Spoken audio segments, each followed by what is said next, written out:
Hello दोस्तों, आपका स्वागत है। जैसा कि आपको पता होगा, सिविल सर्विसेज एग्जामिनेशंस में सब्जेक्ट्स को समझना बहुत ज़रूरी होता है। और यदि हम इतिहास की बात करें तो इतिहास में तो परिवर्तनों को समझना होता है कि आखिर हमारा जो वर्तमान है, ये वर्तमान अस्तित्व में कैसे आया, कौन कौन से परिवर्तन हुए। इन परिवर्तनों को हमें इतिहास में समझना होता है। एक वीडियो हम इस पर बना चुके हैं जिसमें हमने प्रापाषाण काल और नवपाषाण काल के बीच में जो परिवर्तन हुए थे उन परिवर्तनों को समझा था। इस वीडियो में हम हड़प्पा सभ्यता, नवपाषाण काल से हड़प्पा सभ्यता किस प्रकार अस्तित्व में आई, उन परिवर्तनों को समझेंगे और समझेंगे कि आखिर कौन कौन सी हड़प्पा सभ्यता की विशेषताएं थीं। तो सबसे पहले हम देखते हैं हड़प्पा सभ्यता का उद्भव कैसे हुआ।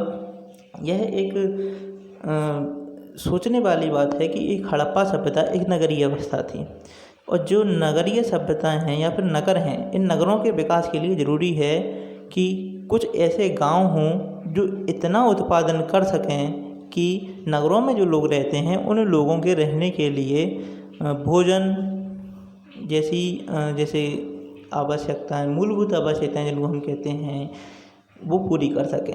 यानी कि उत्पादन गाँव में ज़्यादा होना चाहिए।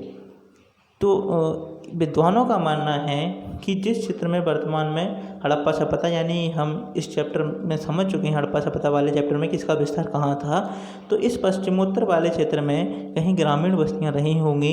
इन ग्रामीण बस्तियों में जैसे ही उत्पादन बड़ा होगा, कुछ लोग कृषि कार्य से अलग कार्य करने लगे होंगे, और इन ये जो कृषि कार्य से अलग कार्य करने वाले लोग थे, इन लोगों की संख्या धीरे धीरे बढ़ती गई। ये शिल्प वाला कार्य, व्यापार वाला कार्य करने लगे और इस प्रकार नगरों का विकास होने लगा।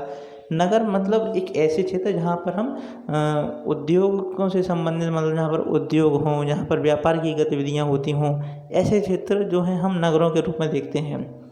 तो हड़प्पा सभ्यता में ऐसे क्या विशेषताएँ थीं। सबसे पहले हम देखते हैं नगरों का विकास, विकसित नगर व्यवस्था।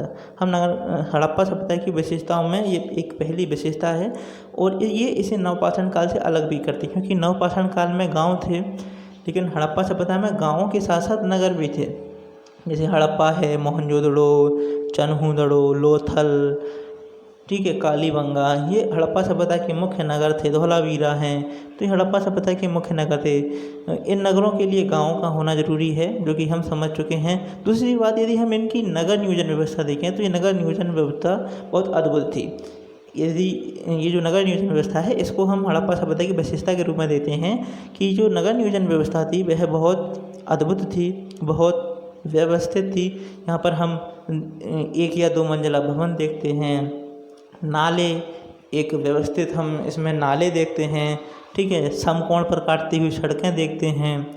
तो हड़प्पा सभ्यता को हम विकसित जो है नगर नियोजन व्यवस्था के रूप में देखते हैं। दूसरा, हम इसमें व्यापार वाणिज्य का विकास देखते हैं। जैसा कि हमने समझा कि नगरों में मुख्यतः व्यापार का ही कार्य होता है, तो हड़प्पा सभ्यता में भी व्यापार होता था। इसमें जो मेसोपोटामिया है, मिस्र की सभ्यताएँ थीं, इनसे व्यापार होता था।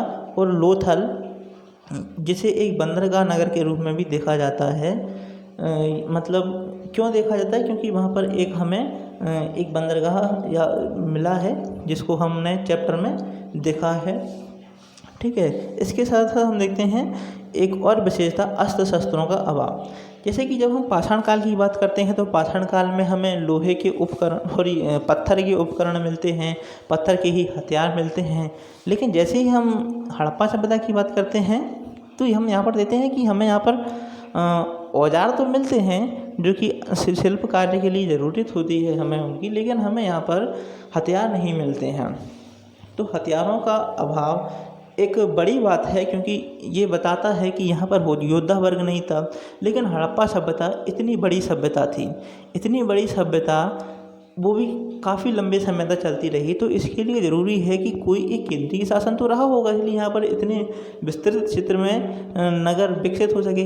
जैसा कि हमने पढ़ा होगा, आपने कहीं पढ़ा होना कि हड़प्पा सभ्यता एक ऐसी सभ्यता थी जो उस वक्त की सभी सभ्यताओं में सबसे बड़ी सभ्यता थी। तो इतनी बड़ी सभ्यता, और यहाँ पर कोई शासक वर्ग ही नहीं, कोई योद्धा वर्ग ही नहीं, शासक वर्ग शायद रहा, शासक वर्ग होगा लेकिन योद्धा वर्ग नहीं था। तो फिर यहाँ पर आकर शासन कौन करता था? तो चूँकि ये व्यापार प्रधान सभ्यता थी, इसलिए हम समझते हैं कि व्यापार जो बड़े लोग होते हैं, व्यापारी लोग होते हैं, इनका प्रभाव शासन में रहा होगा। इसी वजह से शायद इतने लंबे समय तक एक जो है अपनी सभी विशेषताओं को बनाकर रख सकी, काफ़ी लंबे समय तक ये जीवित रही।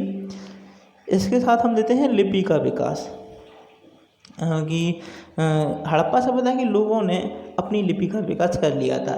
इससे पहले जो नवपाषाण काल था, नवपाषाणकालीन लोगों के पास अपनी लिपि नहीं थी, वह सिर्फ दीवारों पर चित्र बनाना जानते थे। लेकिन यहाँ पर हम लिपि का विकास देखते हैं।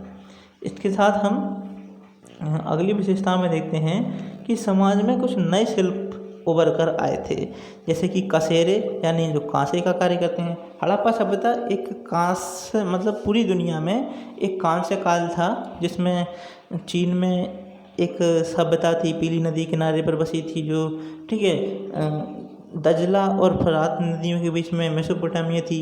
नील नदी के किनारे पर मिस्र की सभ्यता थी। ये सभी कांस्य युगीन सभ्यताएं थीं, क्योंकि यहाँ पर कांसे के औजार हमें मिले हैं। हड़प्पा में भी हमें कांसे की हमें वस्तुएं मिली हैं, इस वजह से हम हड़प्पा को कांस्य युगीन सभ्यता कहते हैं। लेकिन जैसा कि हमें समझना चाहिए कि हड़प्पा एक ऐसे क्षेत्र में थी जहाँ कांसा बनाने के लिए तांबा और टिन दोनों ही उपलब्ध नहीं थे। इनको हमें बाहर से मंगाना पड़ता था, इसी वजह से कांसे के उपकरण कम मिले हैं, कांसे की जो वस्तुएं हैं वे कम मिली हैं, लेकिन मिली तो हैं। इससे ये अनुमान लगता है कि यहाँ पर कसेरा वर्ग रहा होगा। दूसरा हम लिपिक देखते हैं। लिपिक यानी जो लिखने का कार्य करते थे, जैसे कि हम हड़प्पा सभ्यता की मोहरों को देखें तो उन पर कुछ ना कुछ लिखा रहता था। ठीक है, हम मूर्तिकारों को देखते हैं, क्योंकि हम यहाँ पर मूर्तियाँ थीं, इसका मतलब मूर्तिकार रहे होंगे। क्योंकि हड़प्पा सभ्यता में बड़े बड़े नगर मिले हैं, इन नगरों में बड़ी बड़ी इमारतें थीं, तो इन इमारतों को बनाने के लिए राजगिरी, जैसा मैंने इसमें कारीगर लिखी है, वैसे यहाँ पर राजगिरी होना चाहिए। राजगिरी मतलब जो इन भवनों को बनाते हैं, तो ये भी रहे होंगे। तो इस प्रकार कुछ हम यहाँ पर नए शिल्प देखते हैं जो कि पहले नहीं थे। ठीक है, पहले हम तांबा और पत्थर का यूज करते थे, पहले ये शिल्प नहीं थे, लिपिक नहीं थे। ठीक है, उस वक्त हम देखते हैं राजगिरी नहीं थी, मतलब स्थापत्य का कार्य नहीं होता था, मूर्तिकार नहीं थे हड़प्पा सभ्यता से पहले। लेकिन हड़प्पा सभ्यता में ये नई चीज़ें हमें देखने को मिलती हैं। इसके साथ साथ हड़प्पा सभ्यता का यदि हम समाज देखें, यहाँ पर महिला, वैसे तो चूँकि हमने यहाँ की लिपि पढ़ी नहीं है, लिपि न पढ़े होने के कारण हमें ना तो यहाँ की राजनीति व्यवस्था के बारे में मालूम है, ना ही ये लोग सोचते किस प्रकार के थे, इनका समाज किस प्रकार का था, हमें इसके बारे में कुछ सही जानकारी नहीं है। लेकिन जो पुरातात्विक साक्ष्य हमें प्राप्त होते हैं, उसमें हमें महिलाओं की मूर्तियाँ बहुत ज़्यादा मिली हैं। महिलाओं की मूर्तियाँ बहुत ज़्यादा मिलने की वजह से हम ये अनुमान लगाते हैं कि शायद ये समाज मात्र सत्तात्मक रहा होगा। किंतु जैसा कि एक मिस्र की सभ्यता थी, मिस्र की सभ्यता में जो उत्तराधिकार थे, जो भूमि थी, वह स्त्रियों को मिला करती थी।